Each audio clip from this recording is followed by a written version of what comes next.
Hello, white to checkmate in 3 moves. This neat little problem only really becomes comparatively straightforward once you find the key move. So can you see the key move in order to checkmate in 3 moves, and white's threat after the key move that black must parry? Well, the key move is in fact here. This is the only move to win in 3 moves. What is white's threat here that black must stop? Well, the threat is to play here, check. Black must take it back, and then queen d5 is mate. So black, once he sees that white has played bishop c6, he must defend the d5 square. So that's the position after bishop c6. So there are essentially 3 main lines. The first one is to here, defending against d5, but this fails straight away to knight takes c4, check, b takes c4, and rook b5, and that is checkmate. So that clearly doesn't work. So what else does black have? Does he have anything else with the bishop? After bishop c6, instead of bishop c4, what about bishop f3? That is putting the bishop in between white's queen and white's bishop and interfering with rook d5. So how do we continue with this? Well, we have to be very careful here. It would be inadvisable to play anything other than this. An unexpected move, to be sure, but if you look at that, white is threatening queen f4 mate. So how does black defend against that?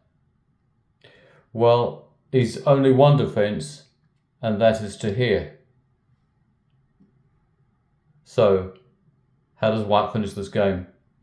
Well, he plays like he did against bishop c4. If you notice, this move wasn't immediately available because with queen h2, white has coaxed black to block his bishop, covering the square. Otherwise he could have interposed, and so he can't do that. So that's why queen h2 is essential. So you have to be a bit careful there.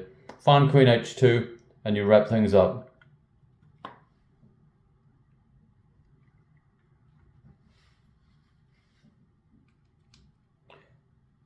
Okay, that's the position again after bishop c6. We've tried bishop c4 and we've tried bishop f3. What about rook f3? Okay, this is not concentrating on d5, but again it's interfering with the queen and the bishop. So how does white proceed against that? Can you see it? This is perhaps not that easy to see. Well, the way forward is to play rook g7. And what white is threatening here is rook to g5 mate. So he's tackling it on the other side of the board, the g line as opposed to the b line. So how can black deal with that? How can he stop this mate here? He needs to find a piece that can interpose. Well, he finds the piece well enough, bishop d3. So he thinks rook g5, bishop f5, no problem. What he's overlooked though is that white can bring the queen over here, which he couldn't previously do because the rook could have interposed, backed up by the pawn, but now the bishop is blocking the rook, and that's mate. So that doesn't work. Those are the 3 main lines in this. We'll just go through what happens where that's after bishop c6. What happens after